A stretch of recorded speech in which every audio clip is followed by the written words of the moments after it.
Lesson 5 deals with this concept of slope, right? So it's kind of like an algebra review topic. Okay, but let's go through just a couple example problems. And first of all, I want to just remind you what slope is.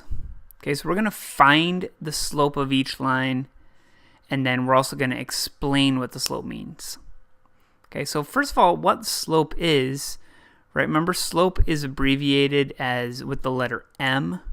Okay, and it's got a bunch of definitions, right? But it's rise over run, right? Another way to write it is as y2 minus y1 over x2 minus x1.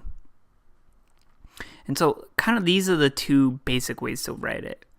In this problem, we're going to focus on using, this other method, the rise and the run. Okay, so let's look at this first graph. On the y-axis, we have number of broken lockers. On the x-axis, number of days. Okay, and so what we want to do is draw what we call a slope triangle. Okay, so I'm going to draw the triangle like this. So we're going to go right, and then we're going to go up. And notice you can draw the triangle in between any points here, right? And so let's kind of look at what happened here. When we went right and up, how far right did we go? We went 2 to the right, and we went up from 10 to 20. So we went up 10. See that? So in this situation, our slope is going to be, and we're going to use rise over run. It's going to be the amount we rose, or 10, over the amount we ran, which is 2. Right, so our slope in this situation was 5. Okay, and what that represents is that every 5 days, every day there's 5 lockers that get broken. Right, let's kind of, right, after 10 days, how many lockers were broken? Well, there was 50 lockers broken. Right, so that's like 10 and then 50. Okay, so let's look at this problem here. Okay, we want to draw in our slope triangle. And so just pick out any 2 points. We'll go right, and then we'll go down. Okay, so we went right 1, and we went down 2. So we write that as minus 2. Okay, so our slope in this situation is the rise, which is negative 2, over the run, which is 1. Right, so, and we can just write that as negative 2. Okay, and what that represents is, like, you see, we have number of days on the x-axis, and on the y-axis, we have amount of cat food. Right, so, like, every day, there's 2 pounds of cat food being used up. Right, you had 14, then it went down to 12, then to 10, to 8, to 6. So every day, 2 pounds of cat food are being used up. Okay, so that's kind of the first part. Let's go into a couple other problems. On the second part here, we're given 2 points, and we want to find the slope that goes through those points. Okay, so what we're doing is we're taking this line. I'm going to kind of draw it in here from here to here. We're finding the slope of that line. Okay, so to do this, we're going to use a different form of the slope. We're going to use y2 minus y1 over x2 minus x1. Okay, what this is, this gives you the rise, and this gives you the run. Okay, so let's kind of work it out. We have 2 points, right? x1, y1, and x2, y2. It does not matter what we label point 1 and point 2, but let's call this point 1 and this point 2. You see that?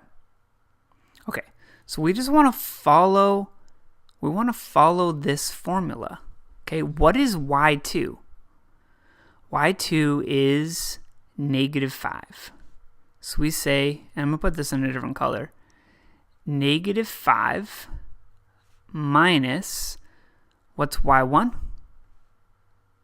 2, right? So we have negative 5 and 2, so we say negative 5 minus 2, okay, divided by, and now I'm going to switch colors again, x2 minus x1.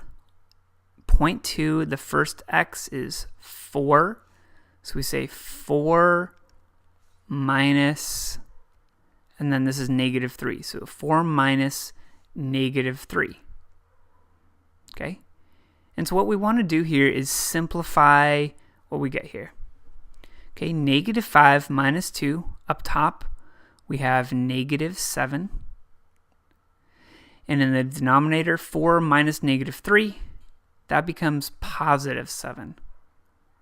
Right, and so our slope in this situation is negative 7 divided by 7, which is negative 1. And it might be worth it just to kind of show graphically. Look at what happens when we put in our slope triangle, right? From this point, we would go up, right? Up like that, and then we would go left. Just notice that this is the same thing as going up 7, and then left 7, right? And so what this shows is, you know, the slope is went up 7, and then left 7, right? And so notice 7 divided by negative 7 is negative 1, right? So what I'm just trying to show you here is that this graph gives us the same answer as using this formula here. Okay, let's do one more example. Okay, on this problem, we're given the points negative 3, negative 2, and x comma 2. So we're going to solve for x, given that the slope is 1/2. Okay. So what we want to write is write out the formula. This formula for slope is y2 minus y1 over x2 minus x1.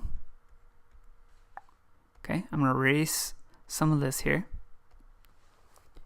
And we want to plug in what we're given. Notice, we're given the slope is 1/2. So we're going to say 1/2 is equal to, okay, and let's label this point 1, and let's label this point 2. Okay, so now we want to do y2 minus y1. Okay, so we do y2 minus y1, or 2 minus negative 2, right, divided by, and now x2 minus x1, or x minus negative 3. Okay? And so now let's kind of take this and simplify it a little bit. What we have here is we have 1/2 is equal to, up top, 2 minus negative 2 is 4, right? And then the denominator, x minus negative 3, that becomes x plus 3. Okay? And so now what we have here is something that I'm sure you've seen before, but it's called a proportion.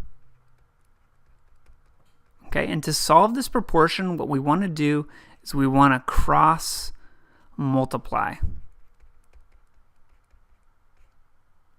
Okay, let's look at that. We want to do 1. So to cross multiply, what we do is we take and we just multiply across 1 times x plus 3.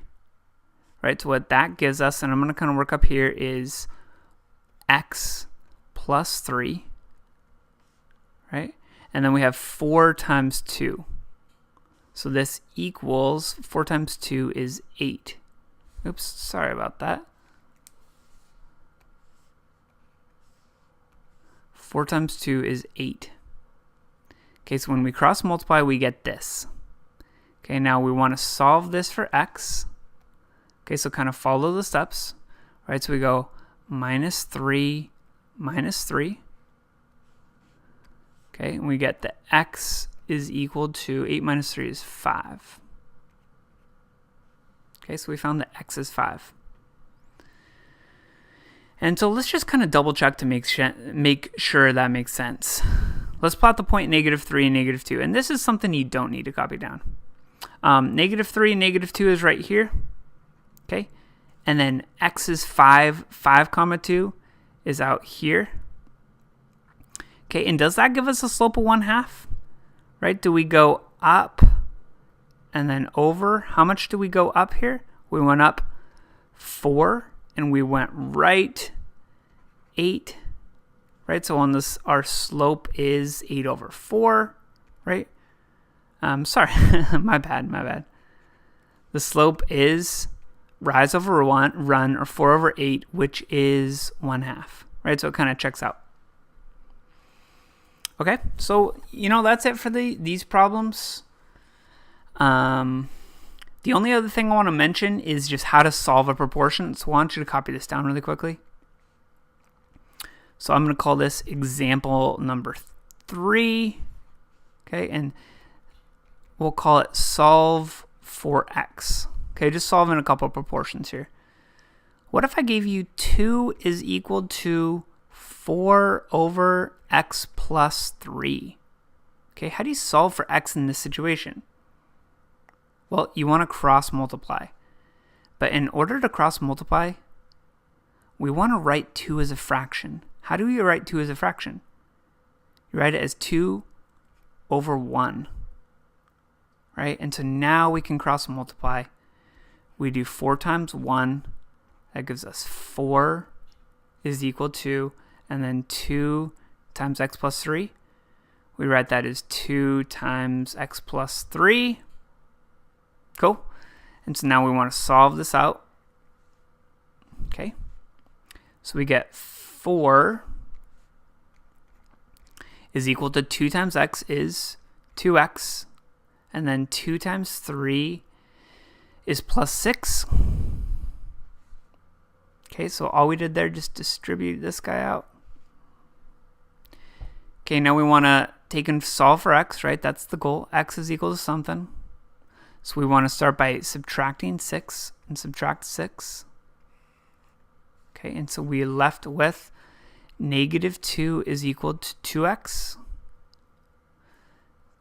Okay, and then divide by 2, right?